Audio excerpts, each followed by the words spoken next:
자, 갑시다. 자, 오늘은 이제 지난 시간에 하려다가 못했던 마지막 부분을 하는 건데, 실제로 이제 빅데이터를 처리하는 절차나 기법에 대해서 얘기를 합니다. 그래서 앞에 보면은 빅데이터, 우리가 계속 얘기했던 것처럼 엄청나게 많은 양의 데이터를 축적해서 저장하고 처리하는 방법을 이제 쓴다는 거죠. 그래서 여기 보시는 것처럼 다양한 그림들이 나와 있는데 이제 연도별로 어떻게 진행되고 있는지를 쭉 써놨습니다. 그 옆에 보면은 빅데이터 분석 기술에 대해서 여러 가지가 나와 있어요. 그죠? 여기 보면은 스매틱 크롤링이라는 게 있고요. 스멘틱스, 그 다음에 스태티스틱스, 그러니까 통계 관련된 거, 텍스트 마이닝, NLP, 이게 자연어 JR, 무선 적외선 이런 것들 얘기를 하는 거고, 클라우드, NoSQL, 머신러닝, 비주얼라이제이션, 이제 이런 분석 기술들을 이제 우리가 배울 겁니다. 저게 뭐지 하나씩 배우는데, 그 뒤에 보면은 빅데이터 기술 요건 4단계라는 게 있는데, 이게 무슨 얘기냐면 빅데이터를 분석해서 처리해서 활용하는 그 절차를 얘기해요. 크게 4가지로 여기서는 쪼갰는데 나중에 뒤에 가보면 단계를 한 7가지 단계로 더 쪼갭니다. 그러면서 각각 하나씩 하는 얘기가 이제 우리가 배울 거예요. 좀 크게 쪼개봤을 때는 한 4단계로 쪼개지는데, 제일 먼저 수집을 해야 되겠죠. 데이터 이제 원천이 있을 거예요. 원천이 우리 기업에 보면은 기업 내부적으로 저장된 데이터도 있을 거고, 또는 기업 외부에서 쓴 데이터들을 갖고 올 겁니다.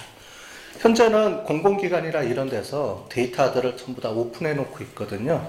통계청 이런 데도 있고, 그 다음에 이제 헬스 데이터 이런 것들은 많이 오픈이 돼 있어요. 그런 데이터들 플러스 우리가 알고 있는 여러분들 SNS 데이터, 그 다음에 홈페이지 데이터, 이런 거는 우리가 저장하는 게 아니죠. 기업에서 보면 내가 갖고 있는 데이터가 아니고, 페이스북이라든가 이런 데서 그쪽 회사에서 갖고 있는 데이터들을 내가 끌고 와서 우리 기업에 있는 데이터랑 조합을 해석을 해야 돼요.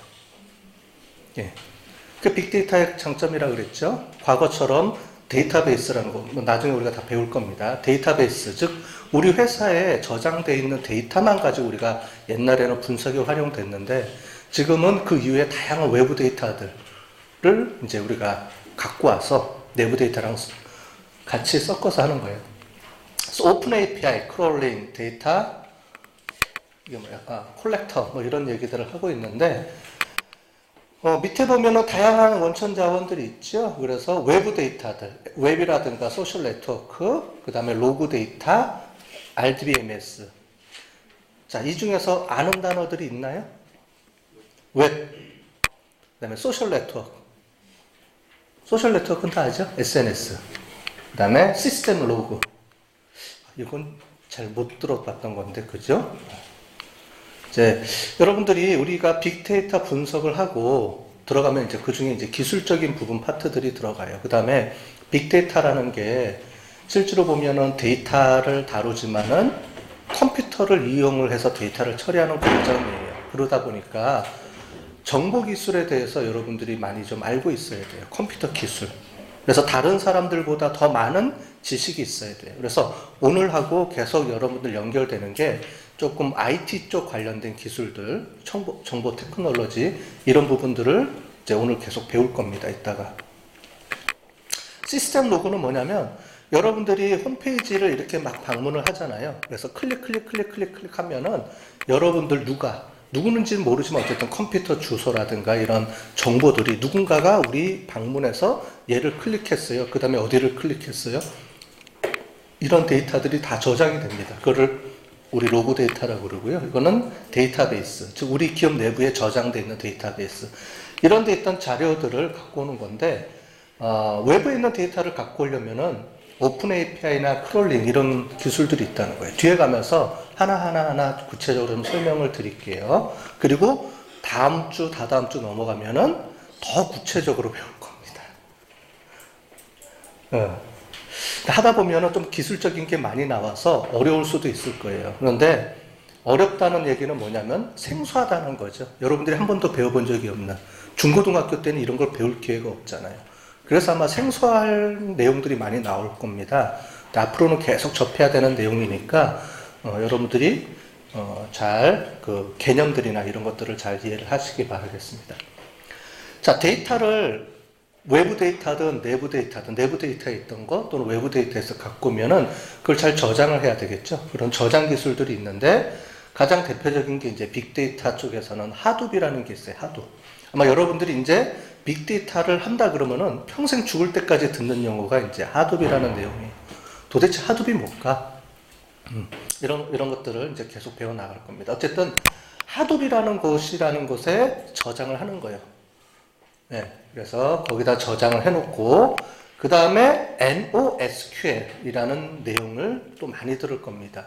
그게 뭐냐면 NoSQL이 아니고요. SQL이라는 용어도 잘 모르시죠, 여러분들이? 데이터베이스라는 걸 안 배워봤잖아요. 그래서 우리가 다다음 주 정도쯤에서 데이터베이스라는 걸 다시 배울 겁니다. 왜냐하면 데이터를 어딘가에 저장을 해야 되기 때문에 그게 빅데이터, 즉 정형화된 데이터든 비정형화된 데이터든 데이터를 어딘가에 저장을 해야 돼요. 그래서 저장이라는 개념에 대해서 이해를 해야죠. 데이터를 그럼 어떻게 저장을 했었을까, 그동안에. 그 다음에 지금은 또 어떻게 저장을 할까, 이런 이해가 있어야 되겠죠. 그래서 데이터 저장하는 방법에 대해서 배울 텐데 그 중에 하나가 NoSQL이라는 게 있어요. 이게 SQL이 아니다가 아니고 Not Only SQL이에요. 그러니까 옛날 방식, SQL이라는 건 옛날 전통적인 방식이거든요. 즉 정형화된 데이터들, 즉 데이터베이스라는 곳에 저장되어 있는 데이터로부터 데이터를 끌고 올 때 쓰는 방법을 SQL이라고 불렀어요. 근데 그것만이 아니고 다양하게. 왜냐하면 지금 빅데이터 시대는 정형화된 데이터만 갖고 오는 게 아니죠. 그러니까 비정형화된 데이터들. 자, 이미지 저장해야 돼요. 소리도 저장해야 되고, 그죠? 그 다음에 텍스트들, 여러분들 뭐 카톡에 올린 데이터들, 이런 데이터들을 갖고 와서 뭔가 어디다가에 저장을 해놓고 뭐 써야 되는데 기존에 했던 방법하고는 다른 방법으로 우리가 데이터를 저장해야 되거든요. 그런 방법을 통칭해서 우리가 뭐라고 부르냐? NoSQL이라고 부르는 겁니다. 그런 것들은 이제 차근차근 앞으로 배워 나갈 거예요.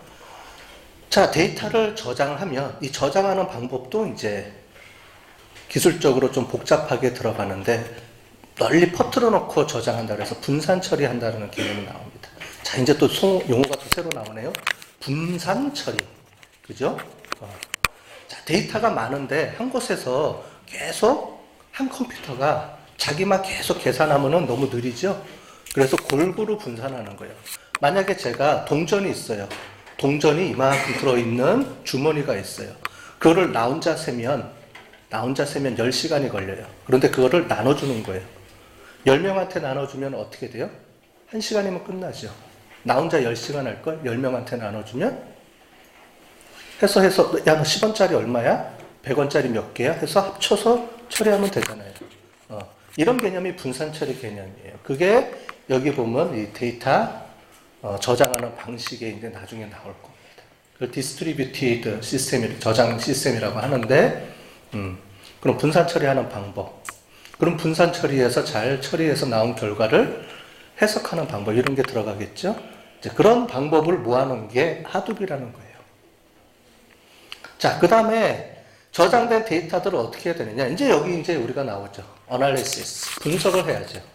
결국은 우리가 데이터를 모으는 이유는 뭐냐? 분석에 활용하려고 모으는 거잖아요. 그죠?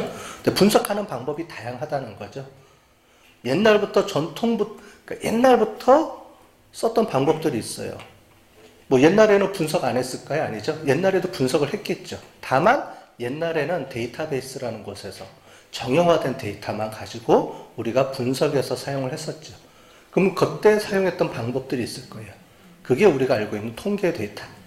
그 다음에 데이터 마이닝. 데이터 마이닝은 잘 처음 들어보는 사람들도 있죠. 그런 데이터 마이닝 기법. 이런 것들을 썼다가 이제 비정형화된 데이터들이 나오기 시작하니까 거기에 맞춰서 그런 데이터를 분석하는 새로운 방법론들이 나와야 되겠죠.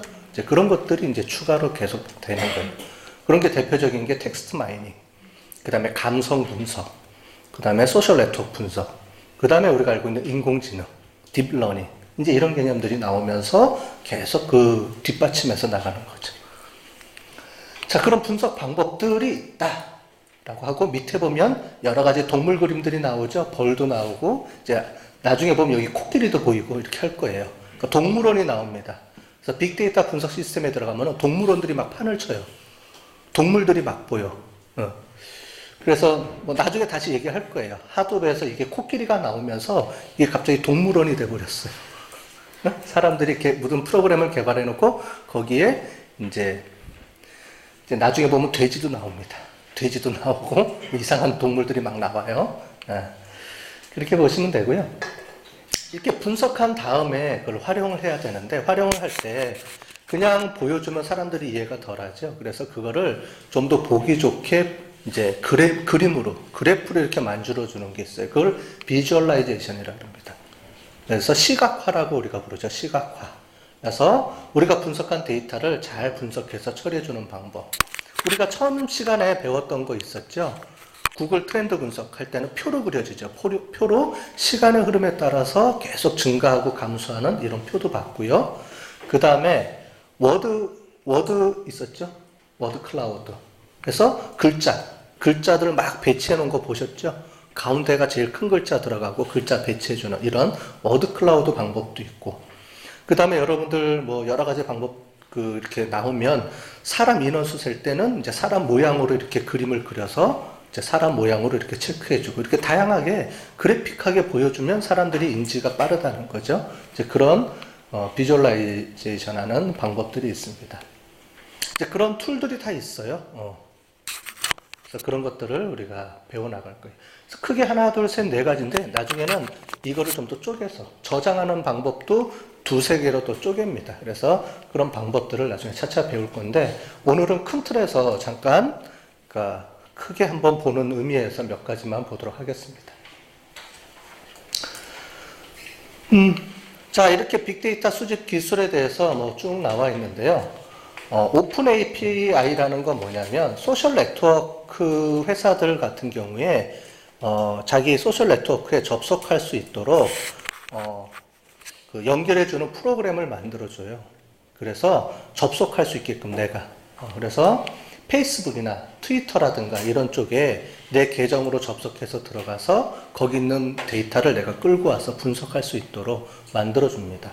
자, 회사 같은 경우에는 회사 계정들 많이 올라와 있죠. 아니면 트위터다 그러면 누구 트위터 그러면은 이제 그런 사람들 또는 회사 트위터들에 올라온 내용들을 쭉 자기가 갖고 올 수가 있어요. 우리 분석하려면 우리 회사로 끌고 들어올 수가 있어요. 그럴 때 쓰는 게 이제 오픈 API라는 겁니다. 페이스북이나 주로 이제 소셜 네트워크하고 연결해서 거기 있는 데이터를 끌고 올 때 쓰는 게 이제 오픈 API고요. 크롤링이라는 건 뭐냐면 외부로 퍼져 있는 여러 가지 많은 정보들이 있죠. 그거를 서치 로봇이라는 게 있어요. 로봇 같은 개념으로 해서 걔가 막 돌아다니면서 정보들을 쭉 끌고 오는 겁니다. 그래서 외부에 있는 주로 웹 쪽에 있는 데이터를 끌고 오는 개념을 크롤링이라고 하고요. 그 안에도 뭐 여러 가지 DB에 있는 데이터 이런 걸 끌고 오는 방법이 있는데 구체적인 거는 나중에 이 그러니까 이거 데이터를 수집하는 기술도 나중에 다시 한번 알려드리겠습니다. 그 다음에 내부 데이터는 ETL이라는 게 있어요. ETL이라는 게 뭐냐면 Extract, 그 다음에 Transformation, Loading의 약자인데 뭐냐면 데이터를 기존에 이제 저장되어 있던 정형화된 데이터를 갖고 와서 어딘가에다 저장을 해둡니다. 그 저장해두는 공간을 나중에 보겠지만 데이터 웨어하우스라고 그래요. 데이터 웨어하우스, 데이터 마트.